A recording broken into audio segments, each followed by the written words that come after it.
First explorers saw this country. Saw it just like us. In a canoe. I can imagine how they felt. Yeah. We beat it, didn't we? Did we beat that? You don't beat it. Don't beat this river.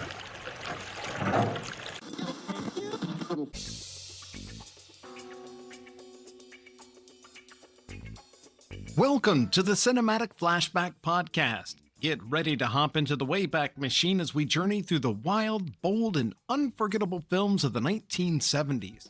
Each episode, we break down a classic movie or forgotten gem by exploring the who's who of each film, diving into the premise and plot, seeing how it performed then and now, and wrapping things up with our final question: did it groove through the decades or lose its beat?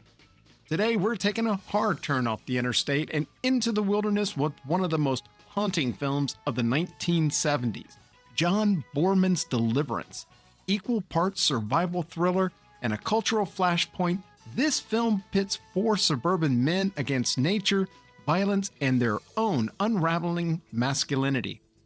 Matt is traveling this week, and filling in for him is Jay Kirk, who previously provided his analysis of Chinatown. Jay, welcome to the Cinematic Flashback. Hey, it's great to be here, Chuck. Jay, I know you have a connection to Deliverance's author, James Dickey. Can you tell us a little bit about your relationship to him, and what does the story Deliverance mean to you? Years ago, I was a student of Jim Dickey's at the University of South Carolina, where he was for many years poet in residence. And of course, he was first and foremost a poet and considered himself a poet. Stephen King had described Dickey as being the poet who wrote a novel, referring, of course, to Deliverance. And I believe I was the first person to ever mention that to him. And Jim said something to the effect that, well, I wish I could return the compliment, but I don't find Mr. King's poetry very appealing. But he was a tremendous teacher. He was very passionate about poetry, about literature. He was an amazing critic of literature and poetry.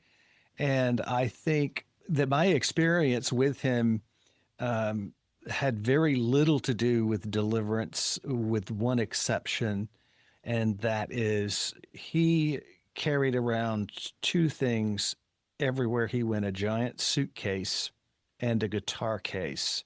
The suitcase was always full of books. The guitar case was his guitar. And there were class periods where we would come in, he would take out his guitar, and without a word to the class, for 50 minutes, he would pick bluegrass. Oh, and wow. He did on one occasion do the guitar part to Dueling Banjos.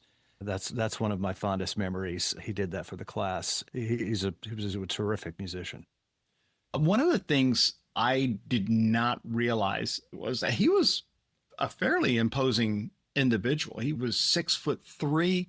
The things that we see in the movie in terms of physicality, like bow hunting and the rafting, and now even guitar playing, these are all things that Dickey was very familiar with and was quite accomplished at.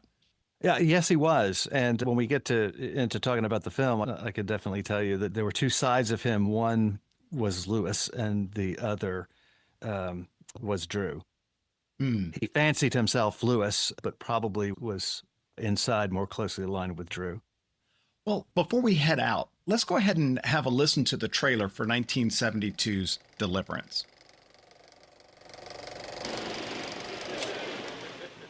Where are you going, city boy?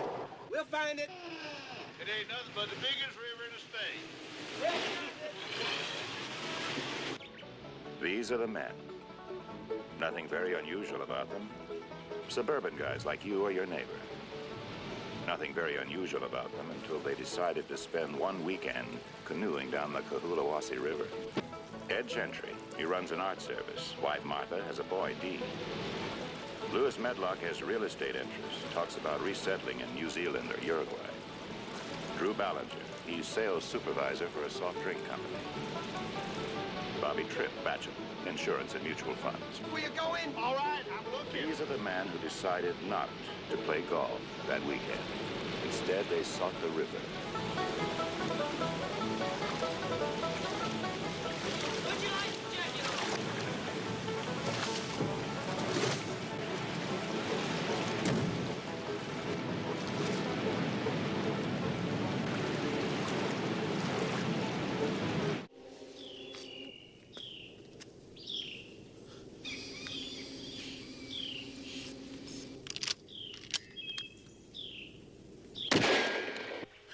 around you, Lewis.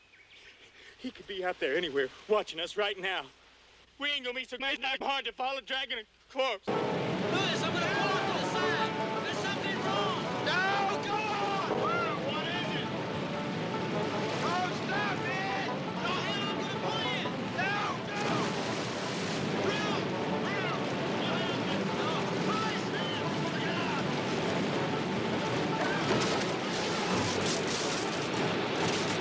John Boorman's film of James Dickey's explosive best-selling novel.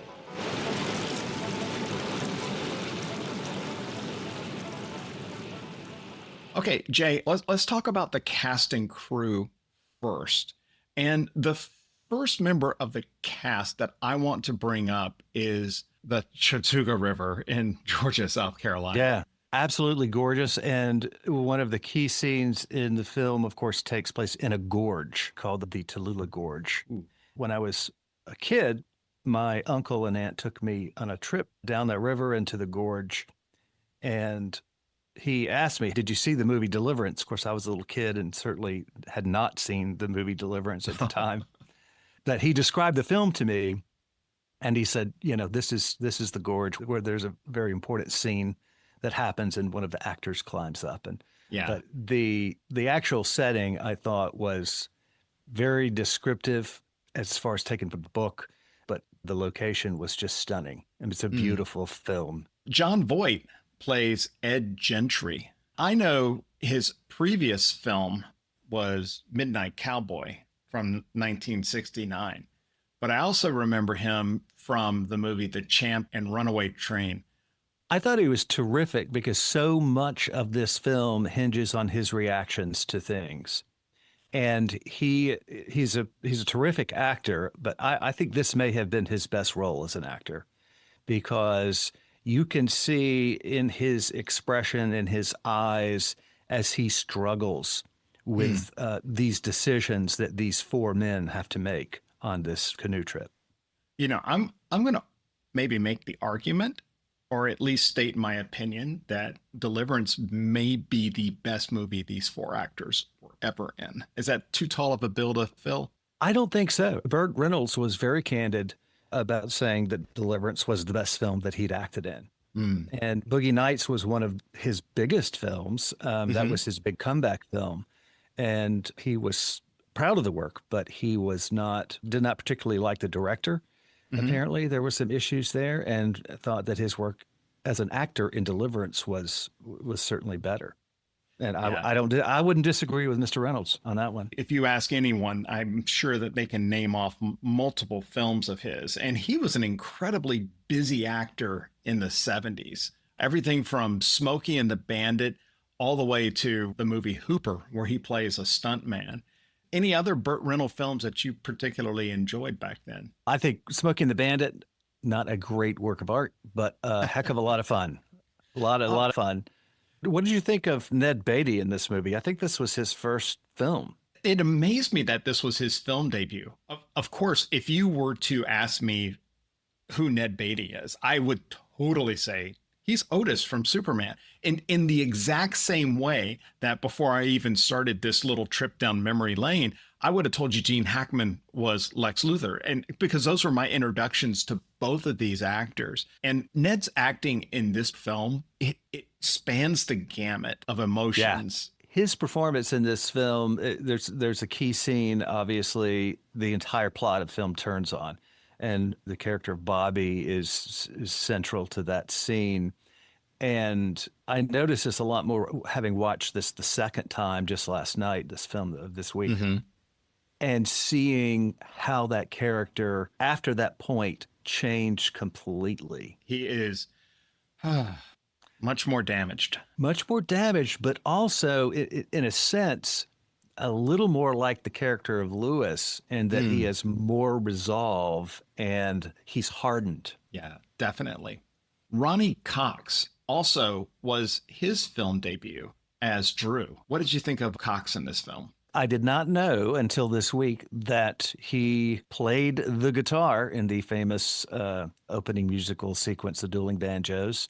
He rose up a few notches in my estimation just knowing that. I thought he was the conscience, I think, of this group of men for a great deal of the film. And he brought I don't want to say necessarily an everyman, because the Jon Voight character is more of the everyman, but he brought a sensitivity to the film and a greater sense of right and wrong. And that's one of the themes that comes up in the film as well, is what's right, what's wrong, and here on the river, does it really matter? This just struck me. I think Lewis, Burt Reynolds' character, and Drew, Ronnie Cox's character, are two sides of a coin. And Jon Voight and Ned Beatty, like you said, Ed is the everyman, and Bobby has an experience that changes him. And you said it earlier, that James Dickey fancies himself more as a Lewis, but he's also very imbued in Drew. Do you see these as two sides of the same coin? I do. I think Dickey fancied himself that alpha male. Dickey, he was an expert bow hunter. He was an expert canoeist. Is that a word? Canoeist? Yeah, I'll allow it. And he fancied himself a real tough guy. And yeah, it is true that during the production of this film that he beat the crap out of the director, John Boorman. What? Do you not know that we can get to that later if you want? But yeah, we'll save that for Boorman here in a few minutes. But yeah. Yeah. I mean, Dickey, he was not one to shy away from fisticuffs. So he had this self-image, I think, that's very much like Lewis's, but deep down, there was a moral center. I think in the work, in the novel, in the film, that kind of comes out, and that's very much Dickey as well, in the character of Drew. Mm-hmm. What is right and what is wrong? Should we take risks, unnecessary risks, by doing the right thing? Should we go through more trouble by doing the right thing, or can we just cover things up and make our problems go away? Before we move out of the main cast, I did want to say one more thing about Ronnie Cox. I always am trying to find a Star Trek connection in the films we cover. And I discovered that, in fact, it was you that reminded me that Ronnie Cox also played Edward Jellicoe in the season 6 TNG two-parter Chain of Command. And he reprised that role in the animated series Star Trek Prodigy a few years back. Other films that Ronnie Cox was in, he was in Total Recall back in the 90s, and he was in RoboCop. But I think everybody is going to remember him from his role in Beverly Hills Cop. That's right. He was in Beverly Hills Cop. Man, you've got a great memory, Chuck. Let's talk some alternate castings. Okay. Other actors that they were considering for Lewis was Marlon Brando and Donald Sutherland. Very interesting.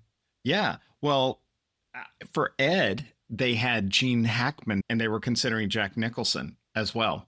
Let me ask you this question. In the alternate universe, let's say Marlon Brando gets cast as Lewis. Do you know what we don't get if that happened? I don't think we get Smokey and the Bandit. I don't think we get Burt Reynolds as the superstar that he became after this film. Yeah. We also wouldn't get Vito Corleone.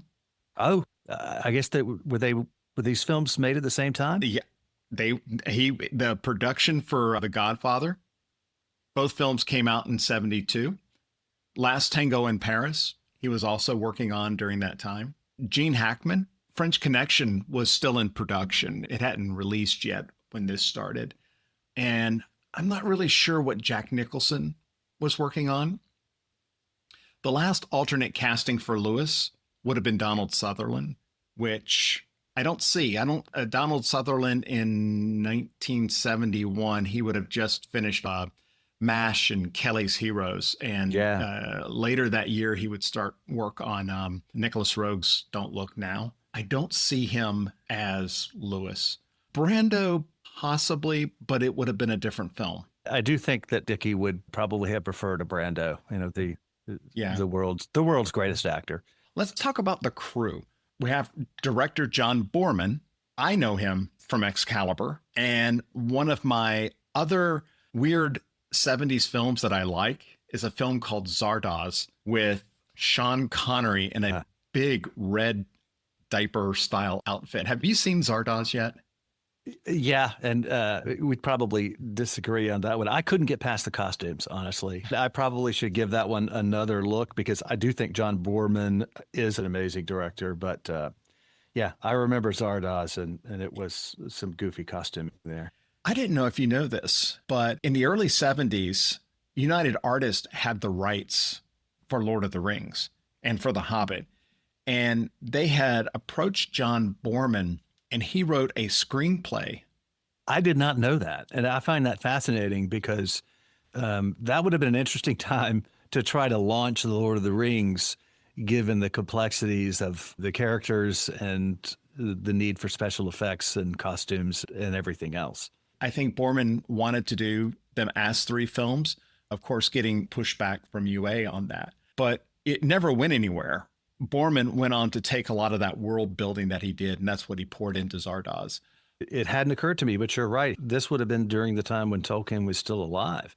And since they're both British, it is conceivable that Tolkien was even involved in Sure. this, but I'm just guessing. Supposing. I'm wishing. I think that would be really cool if that were the case. So the screenwriter was James Dickey. How much influence did John Boorman had in this? And tell me about that conflict you teased up earlier. Yeah, well, I don't know if you've read the book Deliverance. It's a beautiful novel.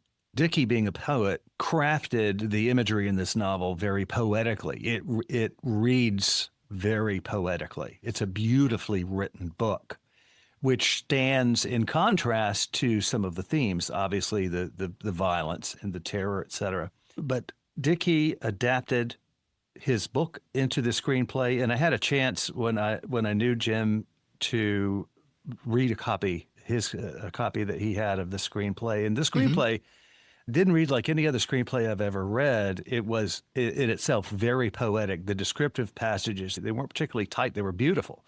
But there was a lot in there that would be difficult to interpret if you were strictly a filmmaker. And Boorman would rewrite Dickey on set while they were filming. He would rewrite scenes, and Dickey, he finally got very angry with Boorman for continuing to rewrite him. That is not uncommon in the movie business, you may know. But Dickey had a few early in the morning, walked onto the set there on location in northern Georgia on the river and beat the director up, broke his jaw, knocked out some teeth. And the great thing, or the interesting thing, is that Boorman later said, I'd rather get in a fist fight with James Dickey than have conversations with most people that I know. I think it was something that ultimately bonded them, and they remained friends for the rest of Dickey's life. It's interesting, too, because Boorman goes to cast Dickey as the sheriff who appears at the end of the film. So there had to be some kind of resolution even during the filming of the movie. Yes, and because they did film this in sequence, which is extremely rare for any film production because it's more expensive. Yeah. The cinematographer for this film was Vilmos Zsigmond. And you see that when they go through rapids, you're actually seeing the 4 principal actors getting knocked around. If any of them got injured, that would have messed up the rest of the film. Not only that, it struck me that he keeps his camera during the canoeing scenes where they're in the rapids. The camera's on the water. It's on the water with the actors. It's not looking, from a bluff from far away. It's right there in the middle of the action. Now, there are other scenes, particularly some of the stuff in the gorge where you see them in the canoe from a height. But when they're in the rapids, the camera is right there, and it really adds to the tension and the drama of those scenes. Well, looking at the box office and the awards of this film, the movie was budgeted at $2 million and was released on July 2nd, 1972. It was nominated for Best Picture, Best Director, and Best Film Editing. And it obviously did not win Best Picture or Best Director. Best Picture that year, I think, went to The Godfather. The critical reviews were a little bit mixed on this one. Gene Siskel, he admired the film for its technical skill and seeing it more as a gripping horror story, which I think is pretty accurate. Ebert questioned the moral depth of the film, and he described it more as a fantasy about violence rather than a meaningful exploration of it. I think Ebert missed the point. Yeah, I would agree with you there. I do think he missed the point.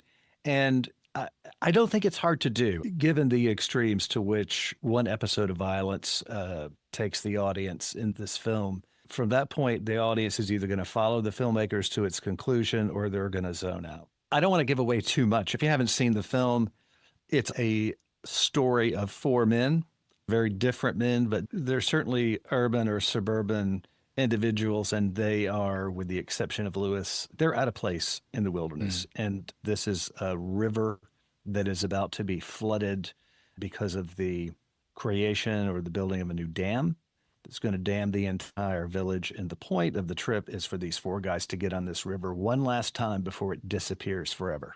If anyone knows anything about this movie, they're going to know one of two things. They're going to know about what happens in the woods, and they're going to know the song Dueling Banjos.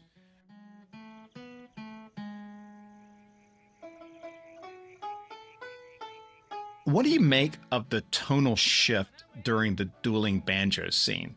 It wasn't a planned gig.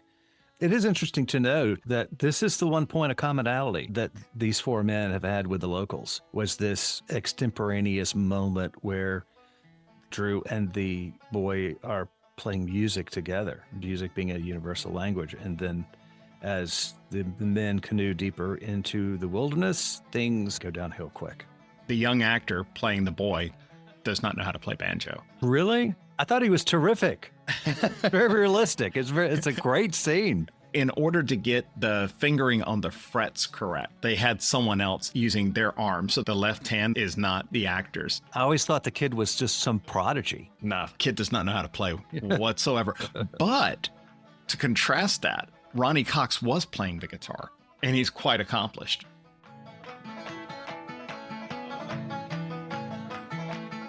Any commentary on that first day as they're going down the Cohulawasi River? They don't know what they're getting into. Obviously, they don't know what's about to happen. And they are, in a way, they're sort of mastering the wilderness. You know, they're going down the river. They're having a good time. And they get through this first set of rapids on the first day, and they do great. And three of the four don't really have any experience in a canoe.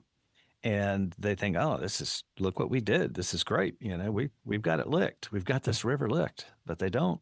There's no doubting that the one person who actually knows what he is doing is Lewis. So the next day, Bobby does not want to ride with Lewis. And this sets up perhaps the most infamous scene of this film.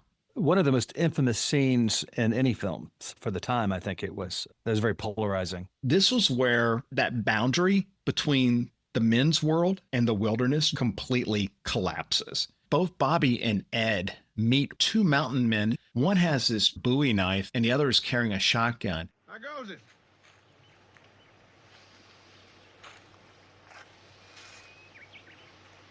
What the hell you think you're doing? Heading downriver. Little canoe trip. Heading for Aintree. Aintree? Sure. This river only runs one way, Captain. Haven't you heard?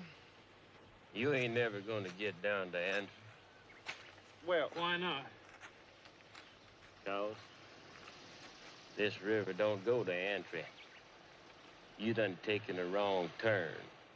See, the Cherry River don't go nowhere near Antrim. In this scene, the two mountain men exerted dominance, first by taking Ed, tying him to a tree, and then they take particular interest in Bobby by having him strip out of his clothes. At this point, one of them begins to physically assault him, and Bobby gets raped. I don't know if audiences of the 70s considered this scenario before. It is incredibly powerful, incredibly disturbing.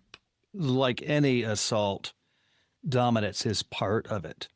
I think that's interesting, too, is that here you have the two hillbillies completely dominating the middle-class city folks.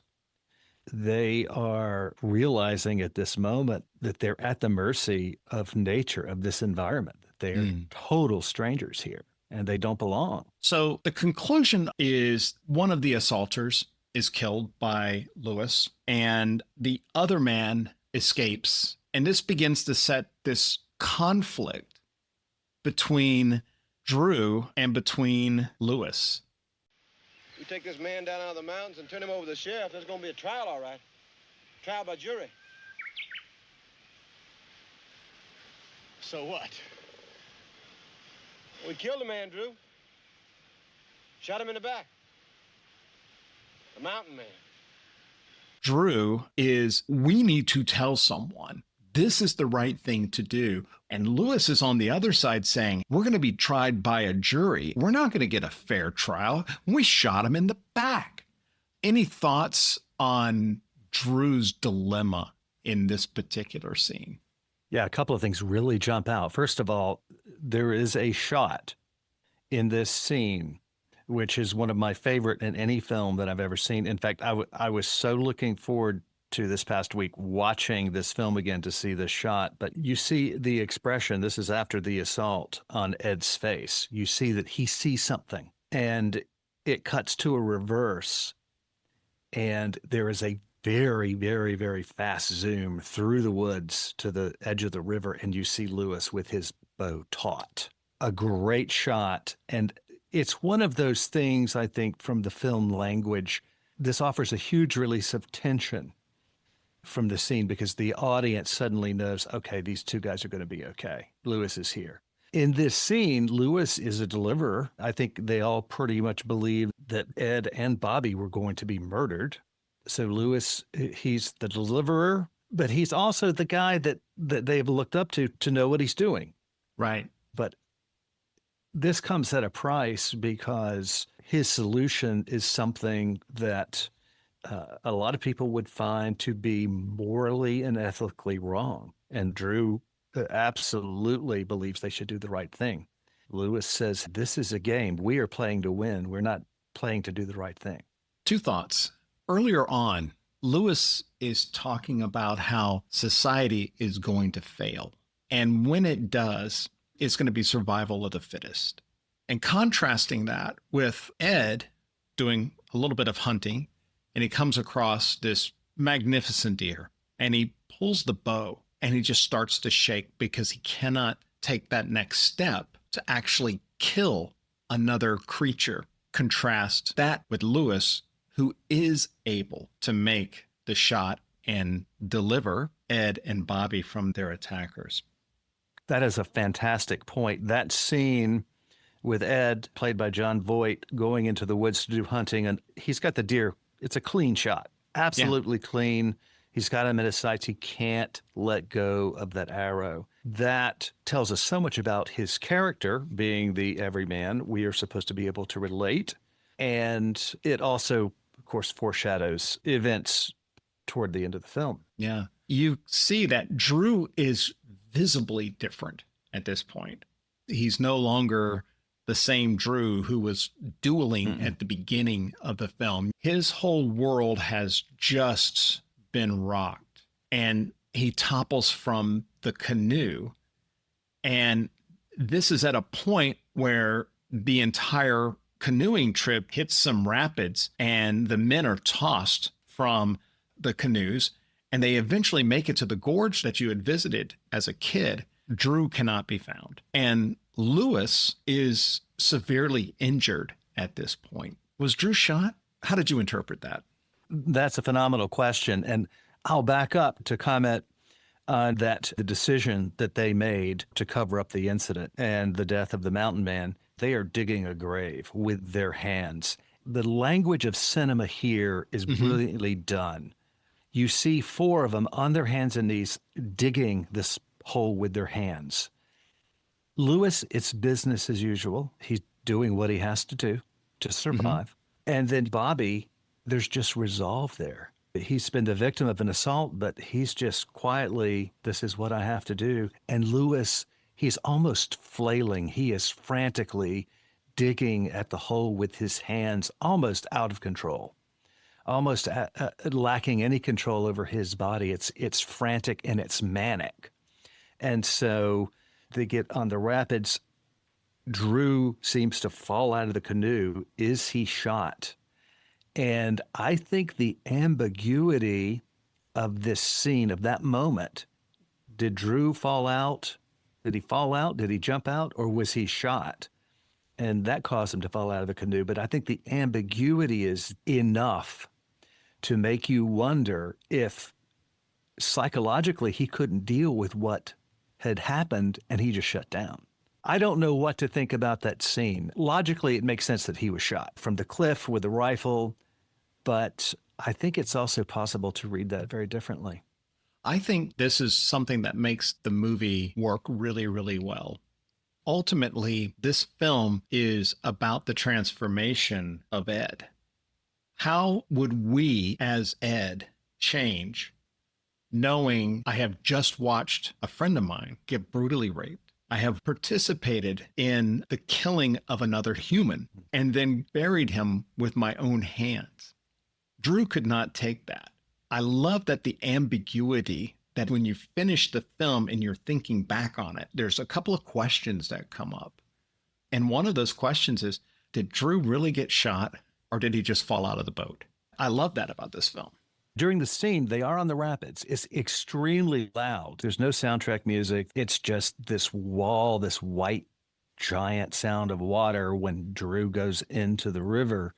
You don't hear the report of a gunshot. It's too loud. And you realize the characters wouldn't hear it either. So with Lewis being injured, that was a gruesome compound fracture of the femur. That was horrible. If he killed Drew, he's gonna have to kill us.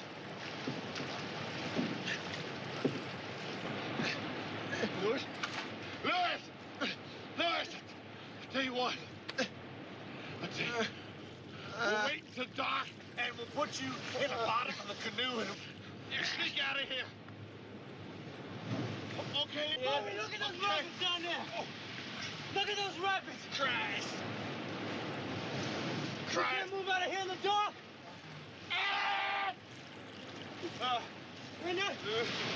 We're not gonna move you, Lewis. Lewis, we're trapped in this gorge. Ed. Lewis! Ed. What are we gonna do, Lewis? You're the guy with the answers. What the hell do we do now? Now you get to play the game. It's up to Ed to become the deliverer. But going back to the scene we were discussing earlier in the film where he's drawn an arrow on a deer and cannot release the arrow, he cannot kill the deer. Mm-hmm. Is he going to be able to deliver the surviving members of this group? Can he deliver them all the way down the river to Aintree? That's the question, and that's why he climbs the cliff at night to see if there is a sharpshooter up there, or probably not a sharpshooter, but I would imagine these mountain guys are pretty good with the rifle. Pretty good shots. I think the way this scene concludes and how that question is answered drives the film rather quickly to its ending. Yes, it does. And we see the change in Ed's character. Again, this is some terrific acting from Jon Voight. During the assault scene, he was in a panic. He was kind of losing it like Drew was losing it. But he comes down off that mountain a different person. The ending scene is almost surreal because you leave with 4 people and you return with 3. This introduces the police, the sheriff. They come up with a story that Lewis injured himself there at the very end and Drew was drowned near where they came out at. But something doesn't quite sit right with the sheriff. Ed is going to have to go back to Drew's family to tell them, your husband's not coming home, your dad's not coming home. What did you think of that ending scene, of how they wrapped that up? I thought it was emotionally powerful, but again, there's still this sense of ambiguity. There's this sense that even though these characters have changed, you realize that 3 of the 4 may have made it down the end of the river to Aintree, but they don't win. They don't get to win over nature. They survived, right? But barely. And it's interesting too that when Lewis says to Ed, now you get to play the game, and is essentially out of the movie from here on out. I mean, we see him a few times, but his character no longer contributes to the plot. From that moment on, Ed is playing the game. The way they're dealing with the police, Ed and Bobby have a confrontation. Bobby, did you tell them the truth or did you stick with the plan? Any idea of being truthful about what happened in the river is gone. It's absolutely gone as far as Ed's concerned. And Ed realizes that he's going to not only have to tell Drew's family that Drew's not coming home, but he's going to have to lie to them. I think he's become something that he would have never chosen to become had he not been out on the river. Can I bring this back to my Vietnam theory? Absolutely. Whether on purpose or just maybe by the cultural zeitgeist at the time, maybe this might have been seen as a statement about America's involvement in Vietnam, that we got into something that maybe we didn't fully understand. And while we had physical superiority in terms of weapons, the environment that we were in was more than we had bargained for. Boy, that's an excellent point, Chuck. There are a number of things, and that among them I wish that I had asked Jim Dickey when I knew him many years ago. We had many conversations about many things, but I don't think that we ever talked about this book or this movie. I've been covering a lot of films, a lot of them from the early 70s, and things that tend to pop up in terms of themes over and over again. One is the impact of Vietnam, and many filmmakers of that time were making films that were ostensibly commentaries upon that conflict. At the end, you see Ed is suffering from PTSD after he's basically gone out and come back from his war. Yeah, that's a really good point. And he has to go home.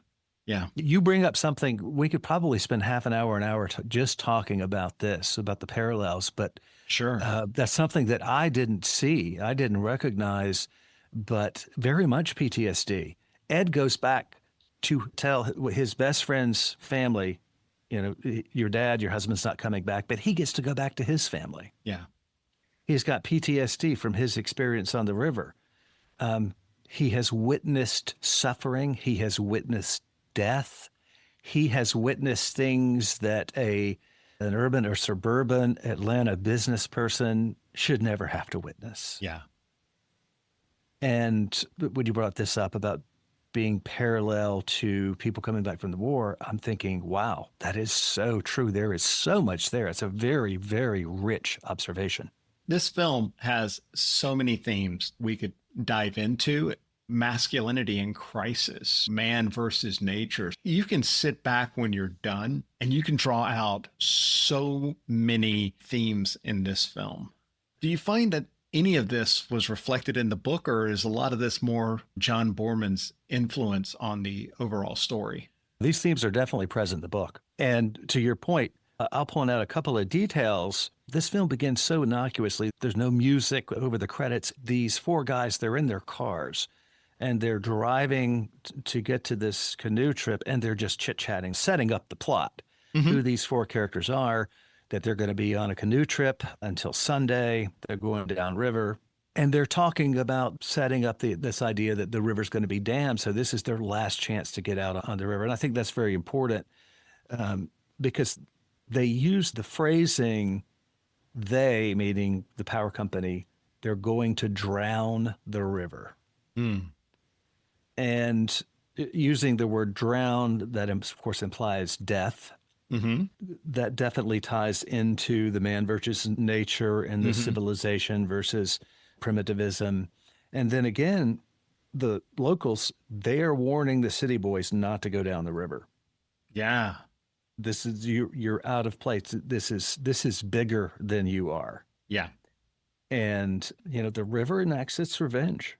You could even look at it that way. And from an environmental standpoint, Dickey was very much making the point, and this was intentional on his part in the book, that things like going down the river, and he was he did enjoy canoeing, but we need to preserve the environment. that these places are going away because of technology, and ain't progress wonderful. But there has to be a balance, and we have to respect nature. One of the things I picked up just listening to some documentaries about Dickey was that he was an environmentalist in terms of a preservationist of lands and rivers. Yeah, I think so, and also an advocate of maybe an advocate's not the right word, but he also proffered the idea that nature is above man. You had all of these characters changed over the course of the film very dramatically. And then I keep thinking about Lewis. He was the person who was comfortable in nature, hunting, rafting, canoeing, whatever. He's broken. The river broke him, both figuratively and literally. I think ultimately you realize that these four guys, they were at the mercy of nature, at the mercy of the river. They didn't have a chance. The only chance they had was what chance that the river or that nature gave them, but they had no choice. Well, Jay, we're about to wrap up here. Was there anything else that a viewer should think about before they start the film? I think to ask the question, can the river be tamed? Can the forces of nature be tamed? And where do we fit as human beings? Where do we fit into that grand scheme? And I think that we are, as a species, we tend to have a great deal of hubris in thinking that, yes, we can drown the river by building a dam, but really, who's in charge? Well, I think we are about ready to ask the question. Did Deliverance groove through the decades or lose its beat? Jay, what do you think? I think it continues to groove. I think some of the environmental concerns expressed in the book and the film that we're discussing, I think they're more relevant today than they were in the 1970s.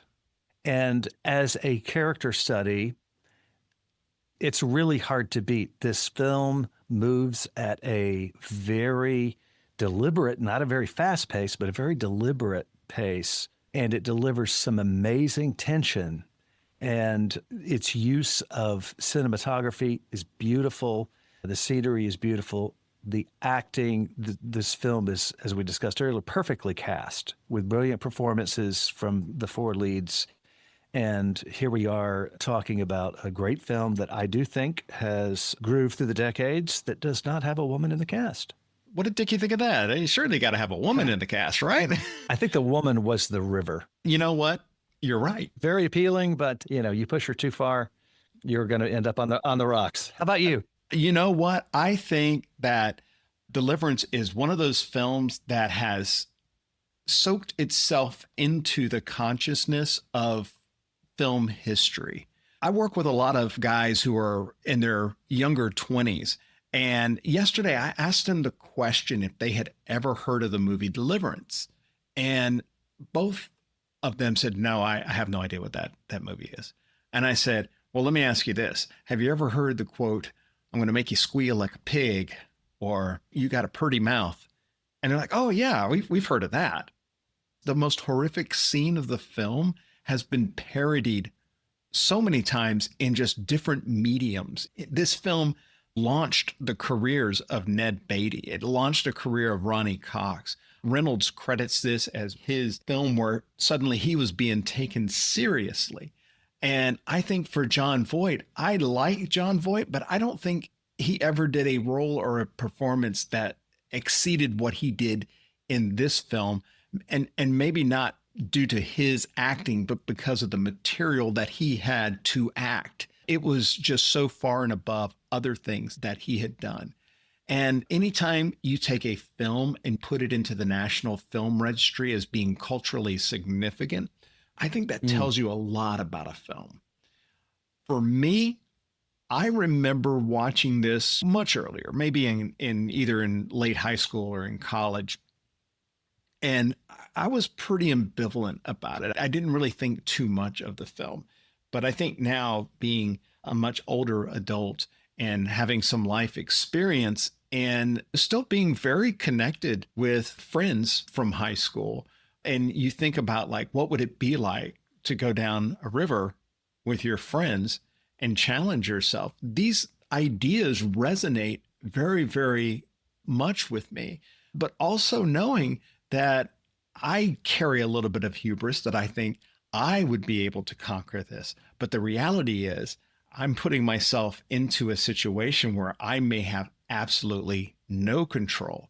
And ultimately, we have no control of our lives. And I think that this film really pulls that moment out. And if you sit back and you soak that in what the film is saying, I think you're going to find that this film really grooves very much through the decades. It's a great film. I can't disagree with you. Yeah. Great film. Great film. Oh my gosh. I was going to ask you earlier, what's your favorite? Is this your favorite John Boorman film, or is there another? Boy, that's a great question. Hope and Glory, which he did, I think the 90s, is a fantastic film. I'd recommend it to anyone. It's his reminiscence of being a boy during the Blitz in London. But Boorman made another film in the 1980s with very similar themes called The Emerald Forest. And the river, this time, is the Amazon. And Powers Booth is in the lead in the film. But essentially, it's about a man who loses his child. His little boy disappears in the Amazon jungle. And years later, after failing to find him, any trace of him, the boy is now a teenager, and he has been picked up and raised by one of the remote primitive tribes in the Amazon basin. And, Dad wants the kid to come home, but he is no longer a child of the West. He is part of this tribe. And again, they deal with a lot of the same themes as Deliverance, the man versus nature and civilization versus primitivism, violence and survival. Yeah. The boy is played by the director's own son, Charlie Boorman. And for the younger people listening, you may know Charlie Boorman as the best friend of the young Obi-Wan Kenobi, Ewan McGregor. And the two of them are the guys that have been in a series of television programs where they are motorcycling through countries all over the world. Ewan McGregor and the son of this director grew up together and are to this day best friends. And so there's a modern connection to all of this. Did you catch John Boorman's son's appearance in this film? Yes, at the very end, a little tow-headed boy. As I understood, that was also his debut film. And Dad said, if you hit your marks, you get some candy. Oh. And he did a great job. He hit his marks. So, well, Jay, thanks for being on. It's been a pleasure. Thanks for having me on, Chuck. Absolutely. And thank you for joining us on this intense ride downriver. Deliverance is just one of those films that's going to force you to sit with the discomfort and maybe make you question how far you'd go if put in the same situation. So, Jay, thank you for joining me today. And we would love to hear your thoughts, listeners. Let us know if you saw Deliverance. What are your takes? Was Drew shot? Did he fall out? What do you think? You can email us at podcast@cinematicflashback.com or drop a comment on our Facebook page, the Cinematic Flashback Podcast. Don't forget to subscribe, share the show with a friend, and check out our full archive at cinematicflashback.com. So until next time, as the t-shirts will tell you, if you hear banjos playing out in the woods, paddle faster.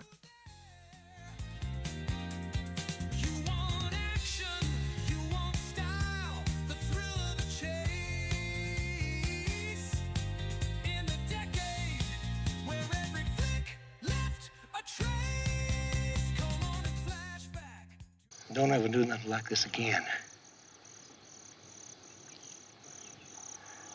Don't come back up here.